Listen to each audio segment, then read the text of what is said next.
Hello everyone, চলুন আজকে করছি পাহাড়ি আলু কি সবজি। প্রথমে আলুটাকে একটুখানি ভাপিয়ে নিয়েছি 80% মতো, তারপরে শিলে বেটে নেব। গোটা ধনে, গোটা জিরে, শুকনো লঙ্কা, গোলমরিচ সব গোটা, এবং হলুদ, জিরে গুঁড়ো, ধনে গুঁড়ো আর লাল লঙ্কার গুঁড়ো বেটে নিয়েছি।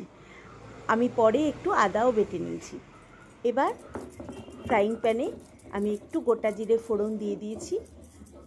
তারপর আলুটাকে একটুখানি ফ্রাই করে নেব।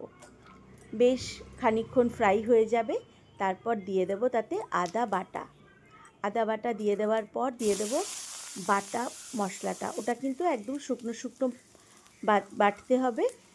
এবার দিয়ে দিচ্ছি বাটা মশলা, একদম শুকনো শুকনো হয়ে যাবে। তার সাথে অ্যাড করেছি বিট নুন এবং খানিকটা চাট মশলা। ব্যাস হয়ে গেল। তারপর ধনেপাতা কুচি দিয়ে সার্ভ